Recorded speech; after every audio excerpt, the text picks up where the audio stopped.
my best friend that I grew up with, his dad was in a hospital bed, and he'd be laying down right there. So when he'd come out of his room, you had to talk over the bed, and I would say, "Hey man, Oscar De La Hoya is fighting over in the Staples Center, man." And, I want to see if you want to go. And all of a sudden you hear, bang. and he would go, I want to go. And like, hey, puto, you haven't been out of bed in 12 years. And he hit that thing, bang, go back down. Hello, everyone. Hola, mis amigos. You're listening to, oh, my God, hi, hijo de Dios, hola. With me, George Lopez, porque ¿sabes qué? Let's do the show, porque I got a lot of things to do. I gotta go to that dry cleaner ahí. My kid fell, se pegó la cabeza. I gotta go get some Neosporin Paul.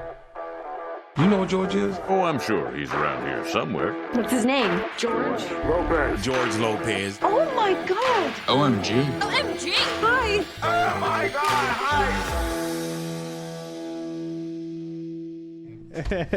All right, so this guy, Gil, read that note to me. I don't know who that note's from, but I think I know who it's from. Oh, George, thank you. No, I said you read it to me. Read it to you. All right, so are we going? We are moving. Sorry, we've been. Oh my God, Ed. Gil, you want to apologize? First of all, I never asked. How is the podcast doing? It's doing well. It's started and it's growing very fast. The Oscar De La Hoya episode. Like my verga? And that depends on the slow, day, brother. I guess. Oscar De La Hoya episode did amazing, as did the Bobby Lee episode. We want to have So Bobby 2 Lee out of back on. 40. All right, good. Oh well, no, those are. We're on our way, Gil. Those 2 two out are of like 40. outlier good. By the time Yeah. we get to 10, we'll be in our fucking octogenarian years, which I think you're already there. Your note here says, George, thank you for not killing us when we stole your chingon beer. Hey, Felipe and the What's Up Fool podcast. So there you go. I think it's time. I think we fucking kill one and send a message, eh? Did they like it? They didn't say anything like that. No. I think they drank all 4, so I would imagine they did. I bet they don't know that the cap is used for to save the beer. All right. Who in here, Aaron, do you partake in marijuana facilities? You want to read what you have younger ass? You wanna Sure. read I that? don't. We got, oh goodness. Okay, so this is Can't wait. super chill. This is a good one. Super chill blue raspberry. It's 200 milligrams of THC and 5 servings. Wait a minute, that's a fucking lot. So that's a lot. So there's 40 milligrams So in you one piece. you only eat 2, I'll eat 1. In one piece of these, and it's the sort of thing where, what is it? So your standard gummy these days, I feel like, is 5 milligrams. That's damn. pretty common. So this is the equivalent of 8 of those gummies Damn. all at once. I can't eat all that. No, that's that. You'd go on a trip with this stuff. What are we supposed to do with it? Here, give me some. Welcome back. Gil, I missed you, man. Welcome back. I missed you. Want to tear me a little piece off? You got it. How big do you Are you want going to it? do some too? Are you going to do some? How come? He's I got a dog too, He's, motherfucker. I got 4 of them. a new father. He's trying to. Okay, what? So how, what? So much because you ejaculate, you can't eat weed. How's that one? If I was, what if I was? You think I'd be a good lawyer?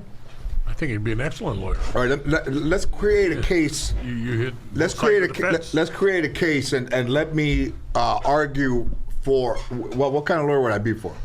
Defense or prosecution? No, you'd be a defense attorney. Okay, I'm gonna get something to cut this with so we do it right. and then we'll create a scenario for.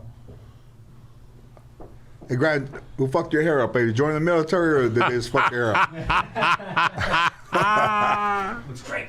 All right, so Gil, can we talk about your little procedure? Yeah, Not a little procedure, but that was no. It was just disappointing to me after they did everything. They went in. I have no problem. wait. Now you're getting ahead. All right. Now you're getting ahead. Okay. Forget it. You're dealing with a fucking attorney. Okay. All right. Yes, counsel. And the name of my attorney is Verga, Panocha y Mas. Attorneys at law.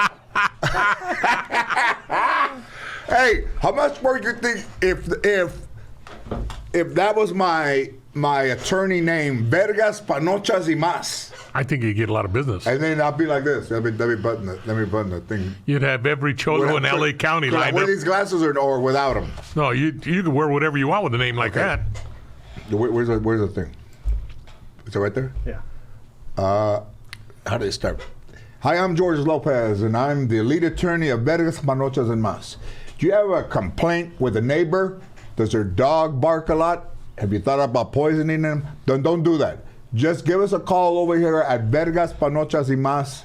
Somebody's going through a divorce or a conflict with a loved one, and the number is PALOBIG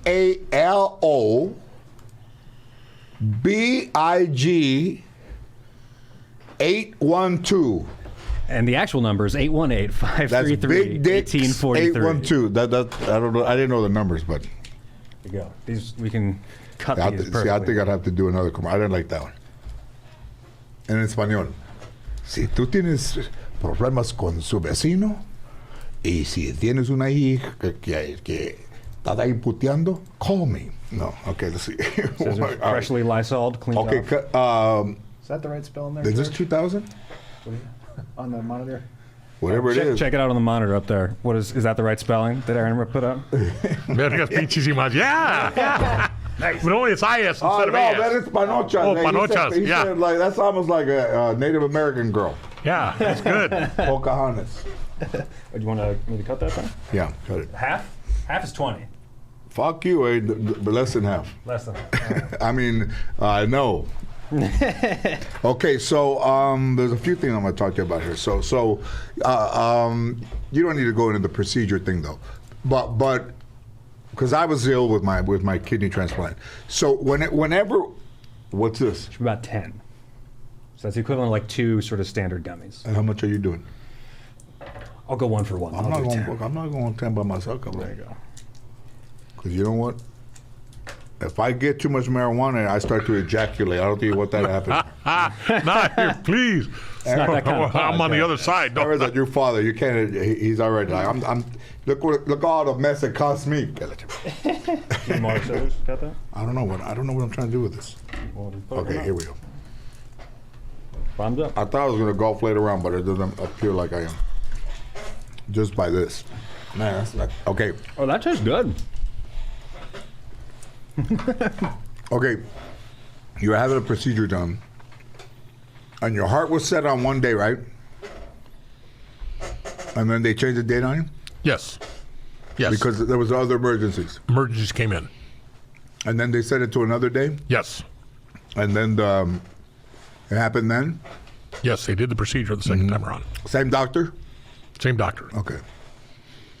As far as I know, I was out by the time he, He gave you that stuff yeah, give me the good stuff. Pull me out. with a propofol. Yes. Or something they gave Michael Jackson. Yeah, I came out dancing like Michael Jackson, too. But Success. when you left the hospital, did you have a little 7-year-old dressed in the same clothes that you were wearing? Fortunately, I had my wife there to drive me. Alleged. That's all alleged, by the way. Of course. And do you feel good immediately after that, or was it? I didn't. There was a little bit of discomfort. So you had a little heart thing, and there's a little bit of, but I think overall over time, it's been the reason why you had a little lightheadedness, right? Yeah, but they didn't answer my questions. And what was the question? Well, the procedure was to find out how much my valve was actually leaking. I have a leaking valve on the ventricle side of my heart. And they went in. They've done this thing once before, and when they did it the first time, they said it was leaking slight to moderate. So, But you know what? That's bullshit, man. I mean, slight to moderate is. I need numbers. I think you need numbers. Right. well, Why would a doctor say slight to moderate? I If don't everything know is how they categorize it, and they're calling this, and they go to medical school. I don't, so you got to accept it. If all the doctors are going to say the same thing. Okay, that's a good question. Now, Aaron, you too. Do you think that it's proper for a doctor to dumb down his diagnosis to a person because he has to make it so that you understand it, instead of giving you the actual percentage and the actual number and the actual saying that this is what we want to optimism. The optimum is this, and then there's a 9% leakage here, and then potentially we're going to get it down to that. Instead of saying slight to moderate, I want more information than just a doctor saying to me, it's slight to moderate. Wouldn't you? Well, I'd like that, but only I'm a realist in realizing that I've never been to medical school, and now I have two doctors saying the same thing. Calling the two different doctors from a very reputable hospital, and the last doctor that called it was supposed to be a world-renowned doctor. So I accept what he says. And he said select to moderate too. Yes. And I don't agree with that. What they did was, the first time they did it, when they put the camera, they take the camera and they stick it all the way in my heart, and they look and they come out and they say slight to moderate. The explanation given to me, if it's slight, we're not going to do anything with it. If it's moderate, we'll leave it up to your cardiologist to decide if he wants to go in and mess with it. Came out, my cardiologist said no. So I've been having fluid buildup. But wait a minute, okay. But your cardiologist said no, but that's a dude that's your friend, right? No, this is the regular cardiologist that I go to at the facility. Okay. He said, no, we're going to treat it with medicine because I keep building fluid up. Right. And so we're doing that, and now I'm questioning because I'm saying, you know what? I'm not a doctor, but I've only got one kidney. Okay, so me too. My primary care physician says, what you're doing is working right now, but you can't keep doing that because it's eating up, it'll waste your kidney. That's right. So I went back. I said, no, we've been doing this for a while. It's not working. Let's get a second opinion. That's when they sent me back. That's when I get the world-renowned doctor. Okay. So the first thing they do is they put me in a hospital and they give me a echocardio stress test.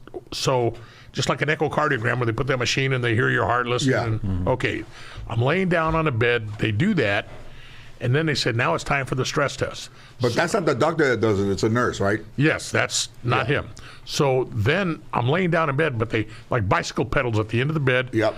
And they put pressure, they put stress on those. They make it harder. You go faster, make it harder. So it's stressing your heart is going. He gets the results of those tests. When I went back to see him, he says, okay, those results say that under resting, you're slight to moderate, but under stress, you are now moderate to severe. Okay, because what do you make of that? I'm going to tell you what I make of it. What, the difference or just the fact that they're not using numbers and just talking The slight difference. to moderate? I mean, that seems So this pretty whole bad. fucking time that you've been sitting there, have you been fucking listening to I'm us? listening the whole although I am already feeling like this editing. It's going to be some How good much shit. did you take? The shit that I did 10 and I'm already feeling like hot. Let me know when you black out so we can fucking You bend over. maniacos are going to go at each other. No. We're gonna throw. Isn't Deja Vu that strip club around here? Okay, no, because what I see is, and I didn't go to medical school, but I did watch Julia when I was a kid. Remember she was a nurse, but a little black kid. Remember that? Yeah. Remember Julia? No, She was hot. Remember she was a nurse, right? Yeah. With the little kid, and that little kid works at Dodger Stadium. Is that right? Yep. His mama looked good. Although Michael J. Wagador, I think that was his best friend. I don't know what happened to that dude.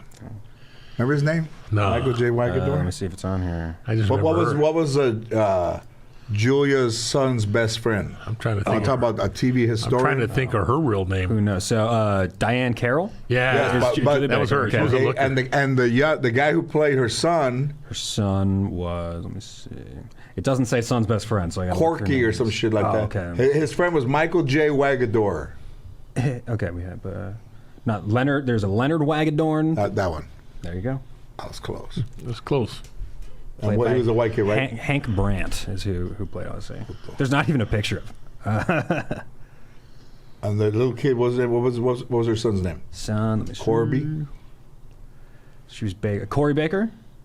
Corey Baker. Mark. I rest my case. There you go. Mark Copage is the actor. Okay, so, and I mean, listen, I don't want to talk about what kind of insurance you have. I'm sure it's better than Kaiser or some shit in the middle of the Yeah. night. No, it's that good you- insurance. that You get the dude that Trudeau. Remember that guy Trudeau? That was a big infomercial dude who's still got like 25 years to do prison. He misled everybody. Oh no. Kevin Trudeau. I'll look that shit up too.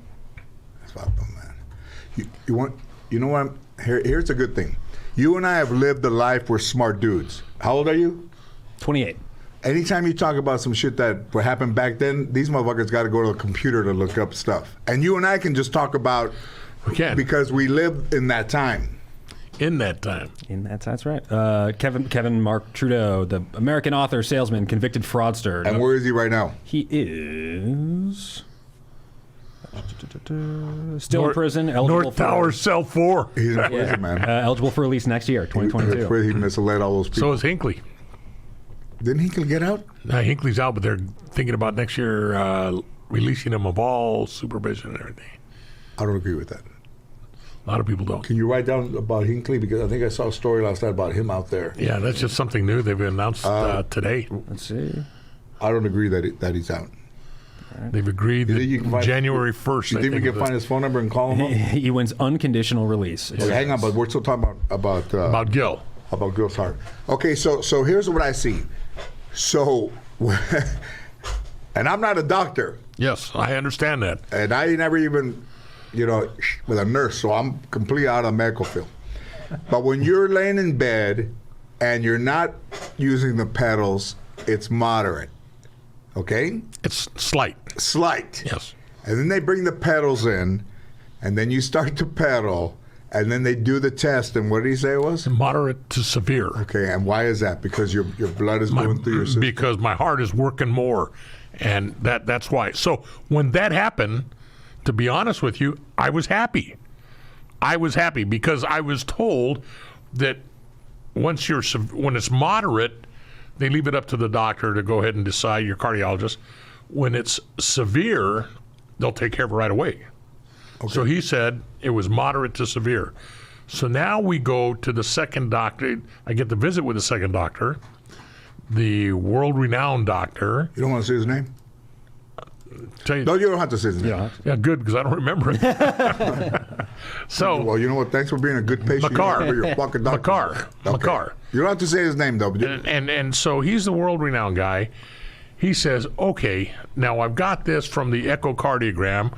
I know what they've looked at the first time because when they did it the first time, they did a scope. So another physician was looking at my valve actually And is that leaking. the thing that goes like that? No. This is they stick a camera down and they're actually watching it leak. They stuck a camera down your throat? They sent it through my shoulder back here and it went in there. And could you feel any of that, by the way? No, I was out. Okay. I was out. So now he has, when they did it the first time with a camera, they said slight to moderate. Now he's got a machine telling him, not visualizing it, but the echo saying moderate to severe under stress. And the first one they did was no stress. It was resting heartbeat. So just regular heartbeat. I'm laying down doing nothing.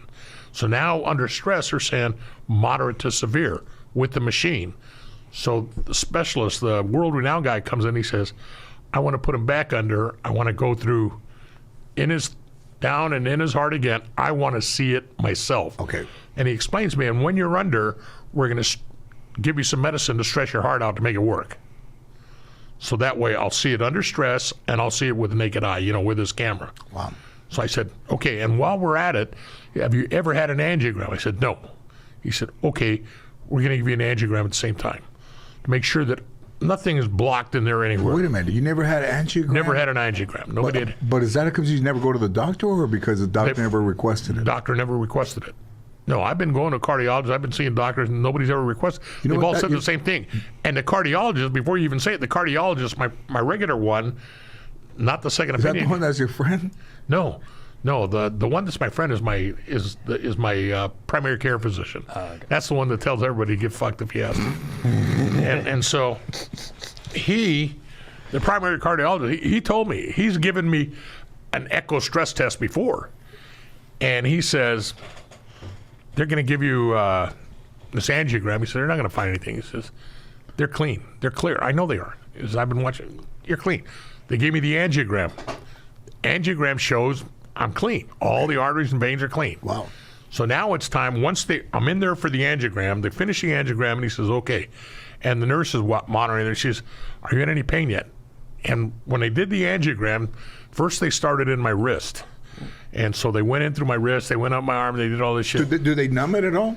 No. Wow. It was in there, and it wasn't bothering me. I can tell you. Have you ever had that done, Aaron? And then... I don't... Listen, man. I don't think I could sit there and have somebody put something through that's going to end up going to my heart with no sedative. It doesn't bother me. So they did it, and it didn't bother me. But then they told me they started shaving me. Matter of fact, I even asked them, "Hey, are you using Manscaped? Manscaped?" I said, "Hey, are you using Manscaped?" She says, "We're gonna have to shave your groin." I said, "Hey, wait a minute. I thought they were gonna go through my wrist." She says, "We do, but as a precautionary, in case you have a problem with your wrist, they'll end up going through your groin." And that's when they're doing it. I said, "Hey, are you using Manscaped?" Well, they're supposed to. She says, "I don't know what we're using. These are just cheap ones from the hospital." She says, "But they really work good. They're plastic and everything." So I don't know what it was. But Okay, forget about that. Let's talk about, did a woman shave it? yeah. Wow, man. So tell me how that is. Like you go in there, you take all your clothes off, you have a robe on, right? And then she comes in I'm just with some shaving cream. no shaving cream. Oh no! Just went in there. With the gloves or anything? She had gloves on. I would hope so. And the toughest part was getting my nut. I had to go like this with my nut. So I don't know how you do that. I worked in junior high. I tried to do it, but after 2 years, I gave up. Some of my friends could move their nuts by moving their chin, but I couldn't do it. Hey, so you go. Have you ever been shaved down there before? Not by someone else. By a medical professional? No. Hey, so she goes down there. Does she turn the lights down and put on some music? Yeah. Did you know it was going to happen? Or no, they just surprised you with it? they surprised me with it. I said I didn't care. I've never been shaved. So she lifts up your gown. Yeah, she didn't lift it all the way, just a little bit. She didn't lift it And up. then- I'm laying down. She comes in. She has to grab your testicles, right? Yeah, well, she had to have some help for that. Hey, come and help me. These things are heavy. So who helped her? A male nurse. So, did somebody she went to high school? Or she didn't bring a friend, or had to be a nurse? Okay. Yeah. So they got in there. Because I went to a clinic one time that my friend told me that the nurse brought a girl that lived next door to her because they were short staffed. Oh, no. Bullshit. I think you missed it. You had a short staff. They wanted her to come and see Hey, it. so she goes in there. They shave it. Well, don't just say it like that. They put cream on it. No. Did she hold your penis to make sure that was she holding it like that? I don't remember if she held it or just pushed it out of the side. Got a rope with a weight on the other end to put on that side. You didn't get the. No. I was more concerned. I didn't want her to cut me. I wasn't nervous or anything. Just, hey, do it. It's just, she's a nurse. I didn't care. You didn't get hard? No, I didn't. You think would have got hard? No, I'd be way too nervous, or just especially if I didn't know it was coming. I'd be like, just get it over with. Yeah, so it was no biggie, So they did it. Is it also just the one side, like it's uneven? Yeah. Well, yeah. I haven't checked, but no, they did both sides. Oh, okay. As a matter of That's fact, because good. I remember saying just one side, and just in case you have to go to the other I side. think that's very strange. that's I good. think it's strange, because they could ask you to do it at home. Like, could say, "Hey, do you mind? Would you mind?" They've done it to me before, not here, years ago for surgery, and they did it back then. They don't ask you. They did it. Back then, they did it with shaving cream. You think that they would ask, especially where the things are that they would say, "Okay, tomorrow you're gonna have a procedure," because sometimes they make you clear yourself out when Yeah. you do those things, but they wouldn't say, "Hey, would you mind shaving this area tomorrow so that when we go in there, it's already taken care of."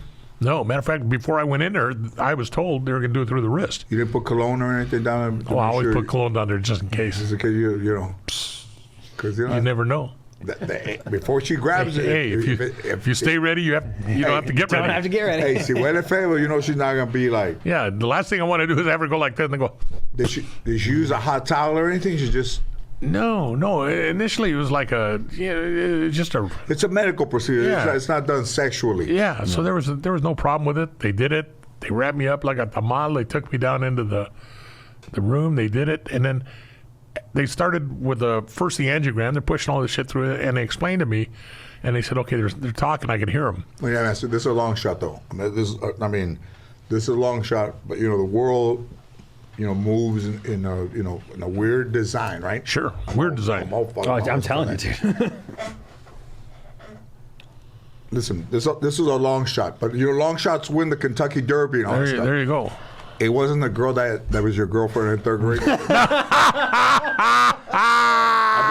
I'm not gonna say that No, could happen. no, Okay, no, all right. no, it Because you know some crazy shit happens, man. Yeah, When yeah. you be like, "Oh my god," No, that it wasn't her. All right. Cool. So then, like I get where if you're calm, then if your blood pressure, if you're doing stuff and then it goes up, but I don't think anybody wants any leakage in their heart at any time. Like if you're somebody sitting around, you'd want to get it repaired. Well, the only thing I'm a realist, and I understand. I'm not a medical doctor, but I understand I'm not dying from this shit yet. So it's not like I'm in emergent.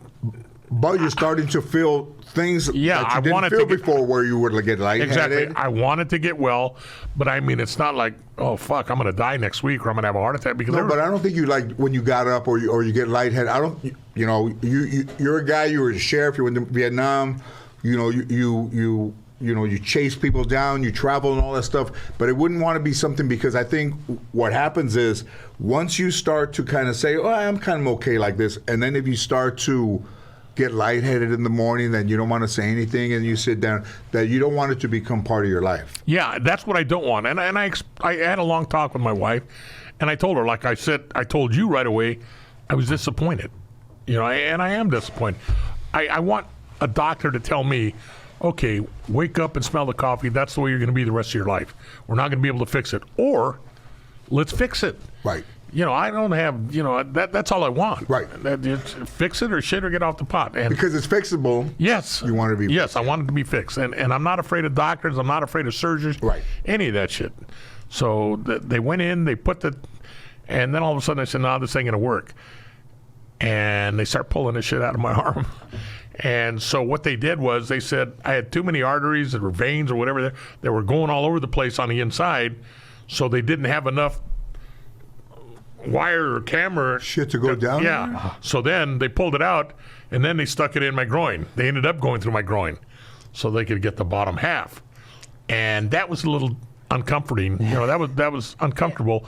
But I know I've got a high pain threshold, and they didn't put sedative in that either. No, I couldn't do it. No. So I couldn't do it. They were in there, and I don't remember. Maybe they did give me a shot. I don't know, but I know they didn't give me any major stuff. And the nurse was saying, are you okay? I said, yeah, I'm fine. Finally, she says, you know what? You say you're fine, but I saw your eyes, and I saw you make a little grimace. They're hurting you a little bit down. And I can remember they were not totally intolerable, but it was a little painful. They were putting pressure. It just felt like they were putting a lot of weight, pushing the needle in, trying to get it in there. And she says, I'm going to give you something for pain. She says, you're not asking for it, but I think you need it. So they gave me a shot to ease it up a little bit. But then shortly thereafter, the doctor said, one other doctor that was in there came in. He says, okay. He says, I'm going to give you some stuff that's going to put you to sleep. He said, don't worry about it. We're going to tape your eyes so you can't open your eyes. And that's the last thing I remember him saying. And he You know what? It's funny you say that, because that's what my mom used to do to me when her boyfriends came over and tape my fucking eyes. Fucking whore out there. And I'm trying to look around with taped eyes. So they did it. Next thing I know, I woke up and I'm out. I'm in my room. I'm in recovery. 100% sealed up? Yeah, well, no, not 100%, because they made me lay there. You can't move. Couldn't move my arm. Couldn't move my leg for 4 hours. Oh, wow. And they had weight on it a little bit. Don't move it, because it made arteries, so it wouldn't bleed out. My arm wouldn't bleed. Man. And at the end of 4 hours, okay, go home. And I told the doctor. The doctor came in, and it wasn't the Meadow guy. Somebody else that had been in there with him comes in and tries explaining everything to me. Says, well, under stress, it was slight to moderate. And he says, so there is no difference. I said, wait a minute, doc, before you go, I said, we need to talk. You tell me slight to moderate. Nothing's being done. You're not going to change anything. They're not going to put the clip in there. Yet I still keep getting fluid buildup. I said, I don't like that They shit. take me having Lasix. I got a triple up for 3 days in a row. I said, I've only got one kidney. I've got one doctor telling me this is going to kill my kidney. I've got another doctor saying, do good. This is keeping the fluid out. I said, and my wife has documented between May and June, 9 times I went down. I said, how do we explain that? Doc, we got to do something about it. And he looked and he said, I was totally unaware of the 9 times that you're saying you fell. I said, we've got them all documented. I said, both the other doctor, the number 2 guy, and this guy, I told both of them. Now, granted, my original cardiologist, he didn't know, because I hadn't seen him in 3 or 4 months, he didn't know that I'd been going down that many times. And when I told him, because he said, why did you go through this? Why did you seek a second opinion? And how did you get into this doctor? Right. And when I told him why, I'm not afraid of any doctor. You know, I'm just a man. You're just a man. You're maybe more educated in medicine. That doesn't mean you're any better than anyone. So I can tell you, like a man to man, doc, this is what's going on. Okay, you got all this knowledge. I don't. Now, what are you going to do about it? How are you going to? And that doctor, to his credit, he put his hand on my shoulder, and he says, "I'm so sorry, my friend. I didn't realize this." He says, "We're going to take care of it. We're going to get to the bottom of it." So I believe they're sincere in trying to get to the bottom of it. So now I've got to get another appointment in with that doctor, because now they're going to confer. He said, we're going to get together. He said, they're talking about putting a heart monitor on me for 2 months or some shit. I don't know. I just want them to. But, you know, I don't like that. That guy thought that you could live like that. Yeah. And that he wouldn't even. Did the other guy know that you went down 9 times? No, not until I told him that when I went in to see him. Because I just don't. Because, those things lead to other things. Yeah, and my primary care, the doctor that I love, that guy, when I told him, that's when he said, we need to get a second opinion. He doesn't know why they're not doing it. That's right. So he's in and I see him tomorrow. It'll be a very interesting visit with him tomorrow. No kidding. Will you tell him everything that's going on with all this stuff and stuff? No doubt, everything. Because, even if you have a slow leak in a tire, eventually that thing is going to... Exactly. That'll be a flat All tire. you're doing is prolonging the problem. Let's get to the bottom of it. Yeah. And I don't think you want to live like that. No. You're an active guy. You're No. doing stuff. You don't want Exactly. to live where, you have something like that. I find myself, let's go over here. Well, I don't know if I want to go over there right now. We're normally, let's go. Now I got to think about rest. Am I taking the pills? Am I doing this? And I don't want to do that. Has it affected the vatos at the VFW? No. Well, only because they miss me. When I don't go. Why don't you bring those guys in here and have them be guests sometimes? They But they got some stories. they do. These guys are. So, are you on Lasix? Do they make you urinate more, or Yeah. are you on? You're not in any pain, No, I'm not in any pain. but they expect for you to urinate every day, right? Yes, I take on a regular basis. I take 2 pills of Lasix a day. Okay. Which just gets me going, but it doesn't work strong enough because I can feel fluid building up in there. Man, and I don't like that, man. It feels like I'm getting like a beer belly. I can feel it, and so it's so not. you could feel where the fluid is. I can feel. I don't feel exactly where the fluid. I feel my stomach getting distended. And let me tell you. So they say, okay, for 3 days, double up on your medication. Now that means I'm taking 4 Lasix a day. And I can tell you, the last time I did it was about 2 weeks ago now. And in 2 days, 13 pounds of nothing but fluid. Yeah. That's how much excess fluid I carry. What do you think? That's a lot of fluid. Do you, what do you think? Are you happy with these doctors? Yes. I'm satisfied. Because when you get so many doctors, you don't know which one. We don't know which one's the best one, which one's this. We're not doctors. Okay, so those guys went in there and they did the procedure on you, right? Yes. They went into the procedure. Yes. And now, what's the prognosis now? So they went in there. They didn't do it 100%, right? They did what they're supposed to do. The testing was 100%. It was the results that I was not happy with. The results, because I wanted them to say, yes, let's go in and clip it. Let's stop the fluid. Let's stop the leakage. That way we can stop the fluid buildup. Right. Yeah. But they can't. They won't. And the bottom line, they say right now, the risk outweighs the benefits. They're saying, Wow. it's a little risky going in there, putting that clip on your heart. And so it's better to keep it leaking a while before we decide to make that move. That's a risky move. And I sit there and say, me importa madre, just So they say it's easier to just leave it right now. That's what they're saying. because it's too delicate to go back in there and try to.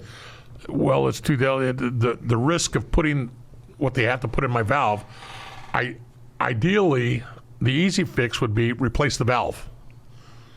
But they can't do that because I've only got one kidney, because there's other stuff that goes along. You have to contrast, you have to do a lot of shit to get it prepared. and the one kidney can't take it. The contrast that they put in there is too much for my kidney. All the doctors say the same thing about that.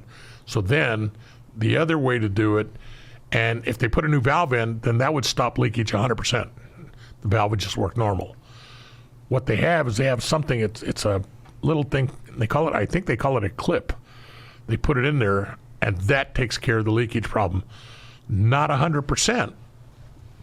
Because but not as drastic as not having the clip. Yes.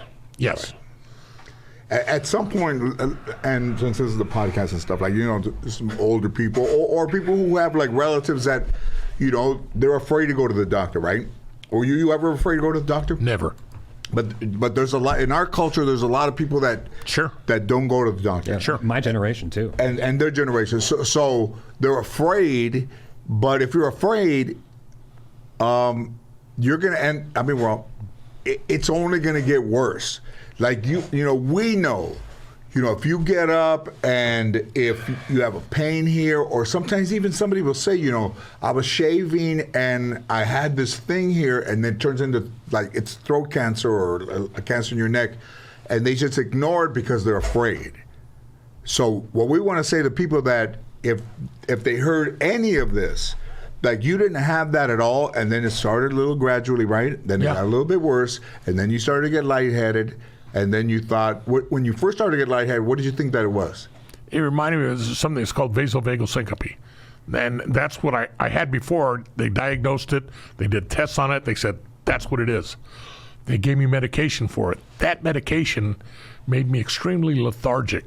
Right. At that time, you know, and that's what it does, man. And you know, people just say like, "Fuck that! I don't want to live like that," because all of a sudden they're slow and it's lethargic and they can't do stuff. But what does that medicine do? It makes them lethargic. Like it slows their whole system. Slows it all down. And I mean, at the time that this was coming on, I'm glad I was in the peak of physical. I was running 5 miles a day. Yeah. And then I took this, and all of a sudden I stopped running. Weight started coming on. I couldn't do shit. And I told the doc, hey, this is killing me, doc. And so that doctor died, and the other doctor took over his practice. Said, how did that doctor, what did he die of? Heart attack. And he said, let's start weaning you off. He told me at that time, Sherman Block was the sheriff of Los Angeles County. He says, Sherman's a friend of mine. I golf with him. He says, but I got to tell him that homicide is killing his men. He says, the stress over there at homicide, he says, it's way too much. It's killing his guys. Let's talk about stress. So stress shows up as in your system. What is it like? Let's say if I walked outside right now and there was a fight and people were shooting at each other, would my stress level go up? Yes. But it would go up because of what I saw, right? Exactly. Yeah. But if I'm sitting around the house and if I'm worried about something, does that make my stress level? Yes. So is it mental? Yes. It's mental that becomes stress on your heart and on your nervous system. What happens when I was? Can you define stress? Yeah, I'm pretty sure I have a good idea, which is like your body stress reaction is your body releasing cortisol, right? It's a stress hormone, and kind of like NOS for a vehicle, right? Like you can go really fast for a while, but it'll probably do some damage to the car. And it's that sort of thing where like the cortisol will hit other stuff, maybe shoot out adrenaline, and it'll get you going. So like you see a fight, he just said the magic word, adrenaline. Yeah. Okay, I learned in Vietnam. You know what? I'm gonna tell you something right now.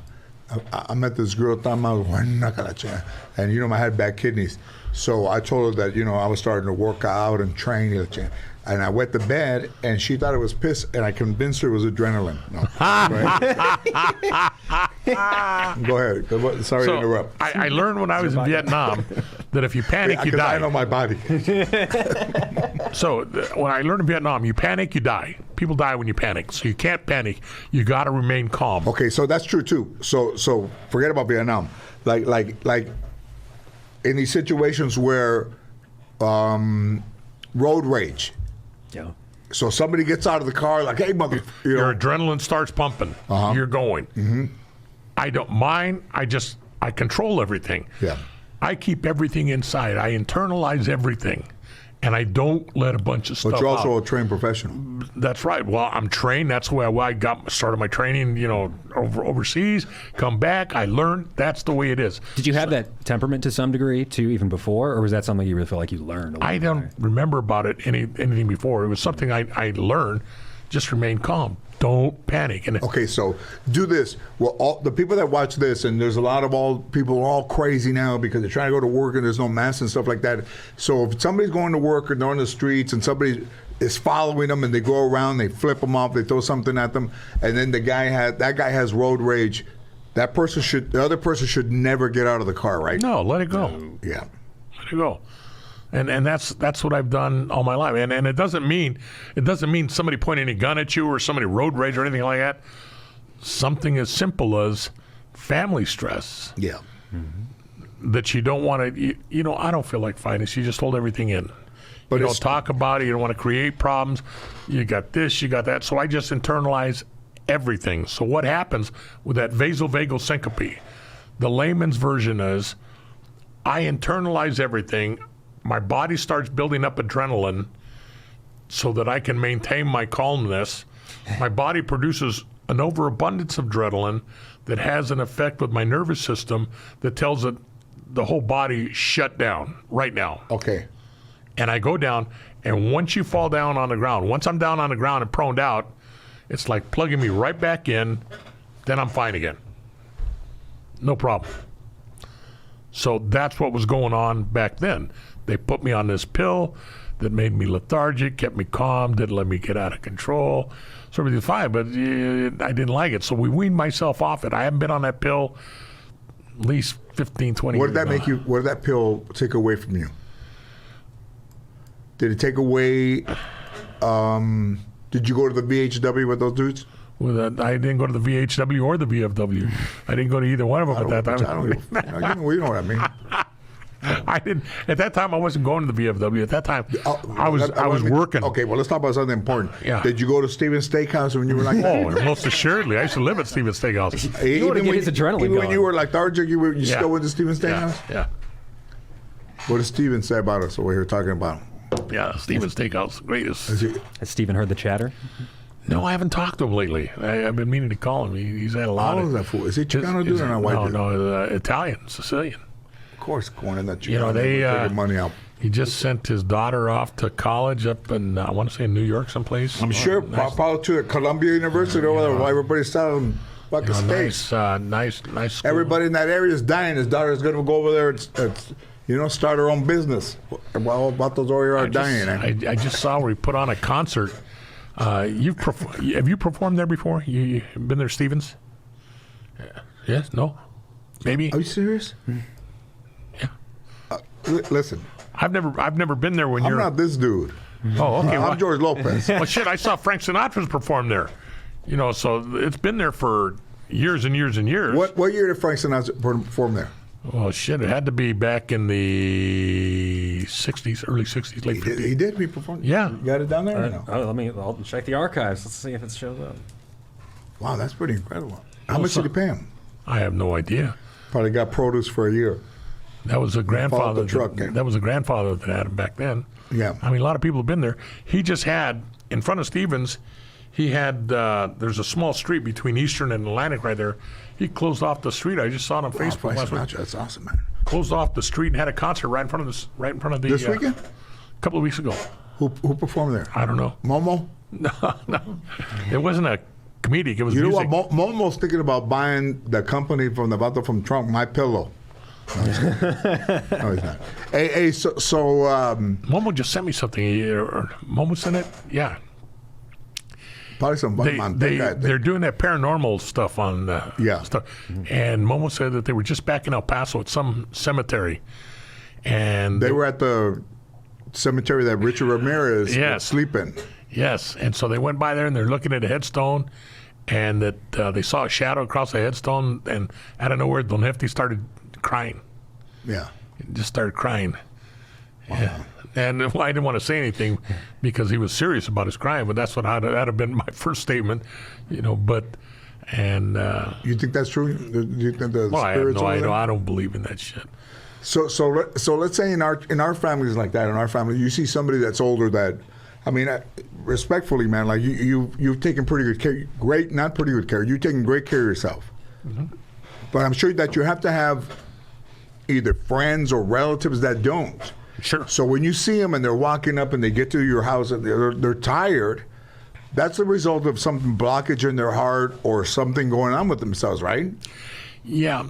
Is it necessary that they do that, or is it if they don't go to the doctor, then those things happen, right? Without me being rude to them or anybody. Or let's just say anybody. Yeah, without being rude to them or anybody, they're pendejos. You know, if they don't want to take care of themselves, I'm not here to take care of themselves. And people are struggling every day. Every day, you know, and well-meaning friends, you know, tell you shit, you know, well, you ought to go see this. Hey, I know a curandera that'll take care of you over here. They won't go. And so I don't, I have some very good friends that are very sick that still, you know, I don't believe in that. I'm not going to do that. I don't give a shit what the doctor says. Okay, don't.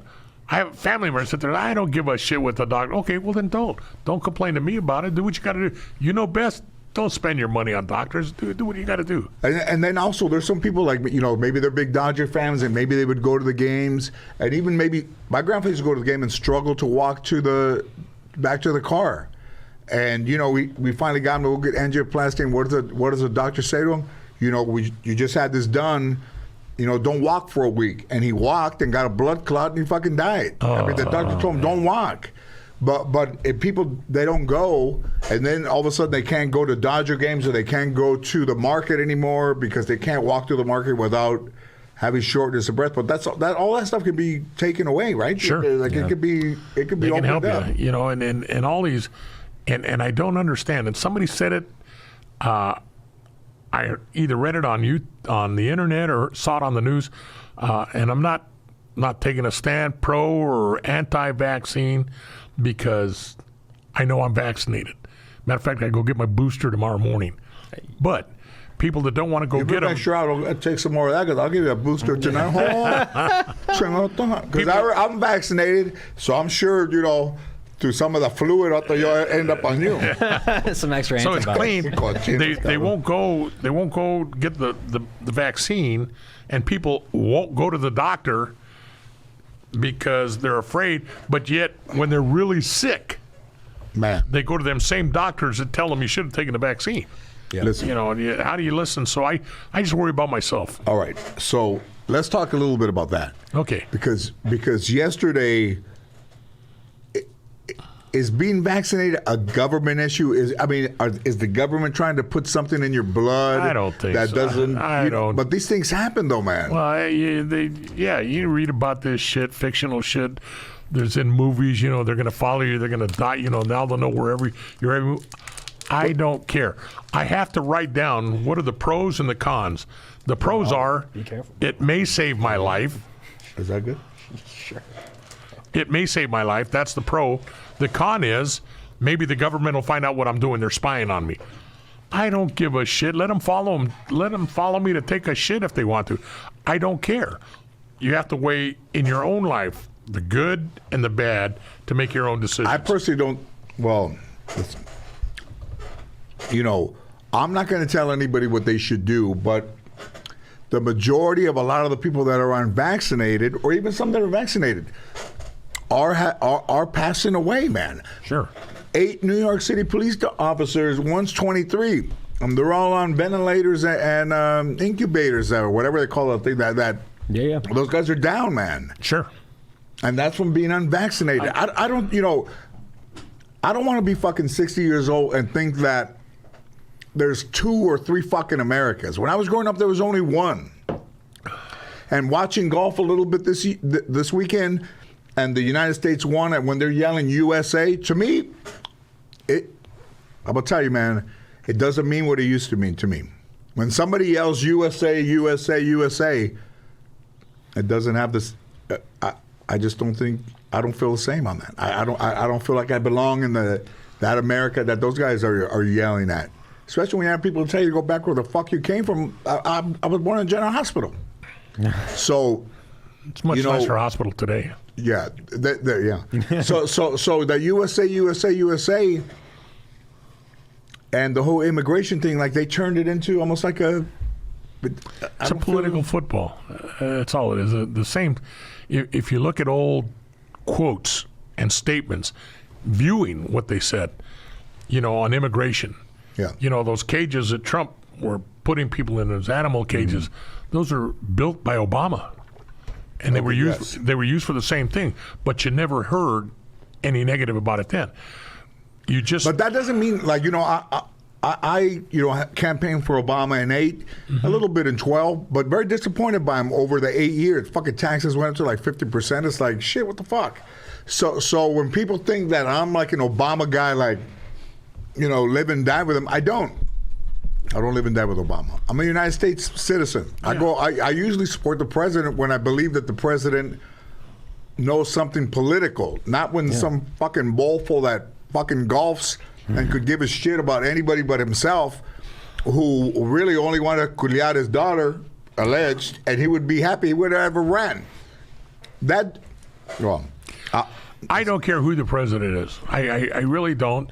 And I would be just as proud to shake Joe Biden's hand as I would Obama's hand, as I would Bill Clinton, as I would Trump, George Bush. They're the president of the United States. I don't give a shit. And I'm not one that's going to sit there and say, that's not my president. No, he's the president of the United States. As long as I'm here, a resident, citizen of the United States of America, that's my president. Do I agree with him? No, maybe I don't agree with him, but he's still the president. And all these things that are created that have created this division between us, I don't know what is ever going to get us back to the point where when somebody starts chanting USA, that we're all back on the same page. I don't feel the same. I feel the same as you, but But also, let's say if you look at, I'm friends with the Kennedys, and okay. So one of the Kennedy children, I think it's Bobby Jr., is in favor of Sirhan being released from prison. Mm-hmm. And Kerry Kennedy, who I know both of them, but she's not. And I find it interesting that, I don't have a father, but if my father was shot by somebody, man, and I'm not sure I would ever be cool with him being free. So in between, the Kennedy family, there's dissension because, they both have the same father, and one is not happy that the brother is, submitting that he be released. You were around that time, right? Or you were Certainly. in Vietnam? No, I was around, and I remember it, and I don't believe that he should be released. I don't believe Hinckley, who's about to be given the... Isn't he out? He's not in prison, but he's on limited. Man. I think that's what Where he's at. They gave a date. Let me see it.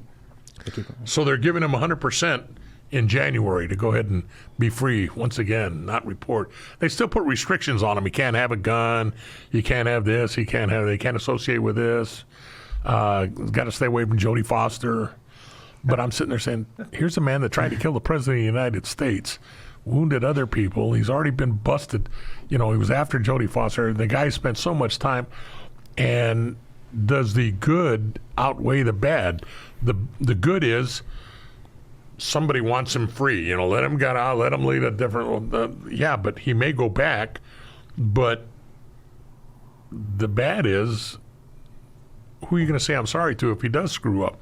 Because there are no guarantees that he did this. And if the crime isn't violent and bad enough to keep him detained, I don't know what is. Look up Francisco Duran and see if Francisco Duran is still in prison, because Francisco Duran ran in a trench coat across of the White House. He's the one that actually got the street closed, and he shot at the White House with a gun way back.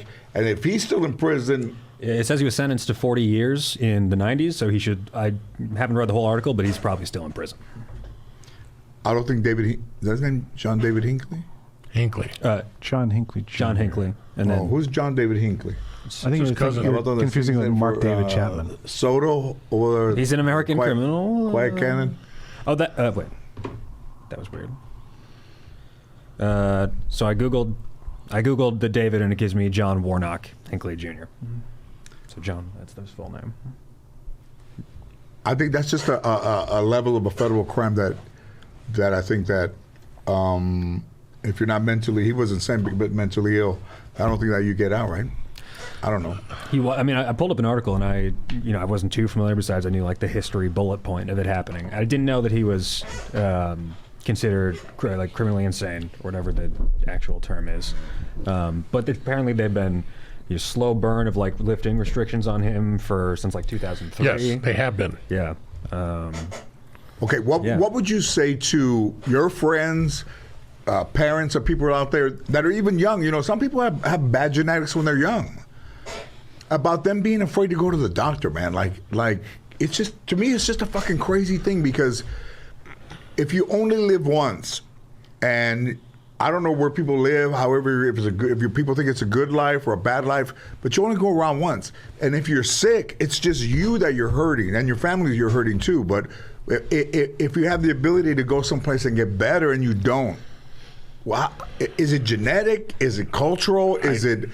I don't know. Is fear cultural? Fear is nothing more. It's fear of the unknown. You have no idea. So then when the guy says to meet me in my office, and you go in there and he walks in there, now you're afraid, and then you don't even know what he said. Mm-hmm. Yeah, but it's real now. But now it's real. Yeah. So you can't control. I cannot control your fear. Your fear is born within. And when I say born, I mean it created inside of you. So no matter what I say, if you're fearful, you're really not going to pay attention to me. So I don't try and control anybody's fear.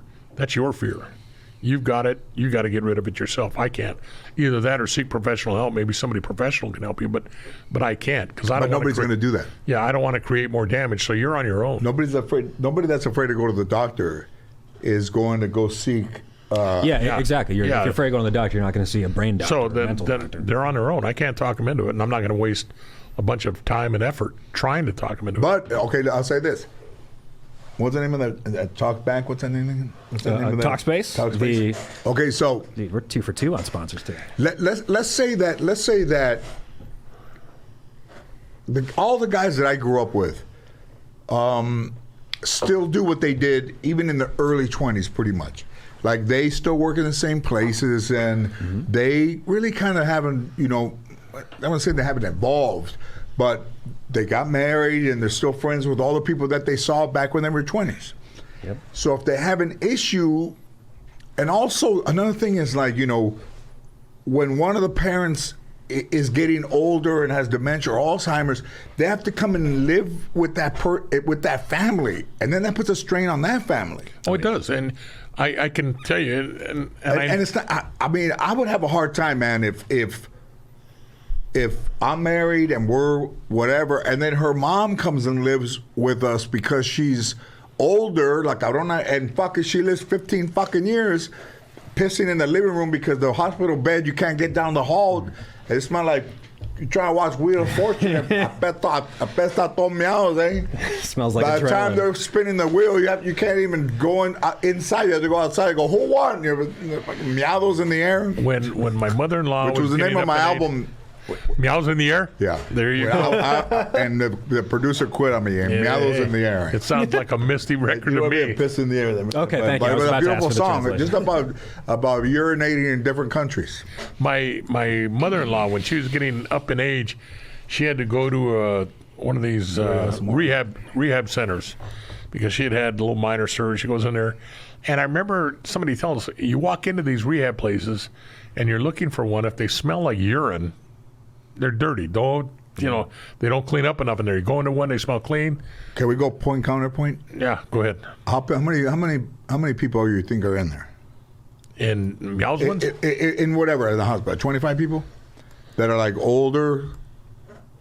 Whatever. Where was she going? She was going to a rehab from the hospital. Okay. She had to go rehab because I don't know. She broke her arm, broke her leg. I don't know what she broke. Something broke. Something broke. She had to go in there, and I told him. She finally crossed the line. Yeah. I Gil, and you snapped. And I went in there, and I told my wife.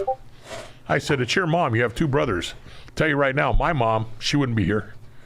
I'd get her out of this place. I wouldn't let her live here. So now she goes on. She gets out, go on in life, and we discuss things when talking to my wife. I said, okay, you got your mom and your dad. If your dad goes first, if your mom goes first, I'm not concerned about your dad. Your dad will go back to Pico Viejo with all his relatives, and they'll be happy over there. And he loves it. But if he goes first, what about your mom? He said, well, we'll have to find a place. I said, we're not going to find a place for your mom to live. I know she You would not. said that? Yeah. I said, your two brothers she wouldn't be comfortable with your two brothers. She'll be comfortable here. Come time she dies, if necessary, she'll move in with us. So she did. She came in with us, and that's where she remained. I told her brothers that I would say nothing until a point in time that her living with us impacted my family. Wow. And when it did, then I'm going to tell your brothers, okay, now it's time you guys got to step forward, come up with some money, do something. We got to find another place. And she finally did get to that point where I said, it's time. I'm set the brothers down. I said, okay, it's time. You did? You sat them Yeah. down and you said, what did you say? Hey, And it's starting to impact my life. We cannot. Now we've got to be here with her all the time. Right. We can't be doing this. Can't be doing that. She needs more care, and this isn't right. And so they understood. But fortunately for them, or fortunately for us, she went downhill real quick. So we never did end up moving her into a facility. She ended up getting bad enough there. Paramedics came and I told Pearl, I told my wife, okay, now it's time. Now it's time we go look, because this is no good. Paramedics can't be coming down here all the time. She's not getting any better. She needs medical attention, and so that's what we did. But by that time, it was time. We moved her into a hospice.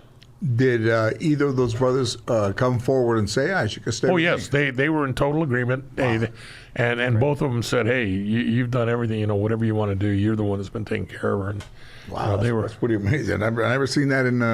It was well. They both loved their mom. It just, I knew without arguing, without asking, what the easiest course would be, and I knew that I'd be the most tolerable. So, it wasn't a big decision. It was easy, and I knew that would make my wife happier than anything else. I think a lot of people would not be comfortable with that and still just totally do it. So I think that's also what's cool about the story. Is You agree with that? Yeah, they You wouldn't think be. some but people would be uncomfortable with it and not do it? Yeah, they'd still do it whether they're comfortable or not. I remember one time I laughed with my son because my mother-in-law had taken a spill, and so needed to help her up, get her up into the bedroom, and I told my son, I said, imagine this. I said, here I am picking your grandma up, and we're taking her to the bed. I said, she wouldn't even let me in her house when I was dating your mom. She hated me when we first got married. I said, so now, look how far we've come. So Yeah. it was all right. But you know what? You were better to her than a lot of her family was. I was. Can I say that? I don't want You to can say- overcross the line. No, you can say that. It was good. Her family was supportive. They just knew that, hey, they're taking care of her, and they relied on her sister, and her sister, which was my wife, relied on me. It took the family, so we did it. It was the easiest way to go. Okay. What happens in a situation where, okay, the husband and the wife are married, and then the mom gets sick, and the husband says, "I'd prefer that you not be in the home." Now what happens? I'm glad I'm not the husband. But what do you think happens? It becomes an issue between the husband and the wife. Definitely. Sure. And usually a person at that I'll take another. A person at that advanced age doesn't have the money in the bank that they would need, or the insurance or whatever, I have to give you a beer. to go to a place where she's not a burden on anybody. Yeah, and she wasn't. It was no real burden on us. She didn't. It wasn't a burden on us. It was easy. She was. Did you sleep in a regular bed, or did you have a hospital No, bed? she slept in a regular bed. Matter of fact, I have one of these beds. We have dual controls so we can, come up and back. And so all of a sudden she wanted one. She didn't want a regular. She wanted one. Then my wife told her, "Mom, those are expensive." I don't care. That's what I want. So that's what she got. Do you like it though? Did she pay for it? Yeah, she did. She wanted that special bed. I'll buy you. She wanted a special bed. She got what she wanted. My best friend that I grew up with, his dad was in a hospital bed, and he'd be laying down right there. So when he'd come out of his room, you had to talk over the bed. And then I would say, hey, man, Oscar De La Hoya is fighting over in the Staples Center, man. And, I want to see if you want to go. And all of a sudden you hear, bang. and he would go, I want to go. And like, hey, puto, you haven't been out of bed in 12 years. And he hit that thing, bang, go back down.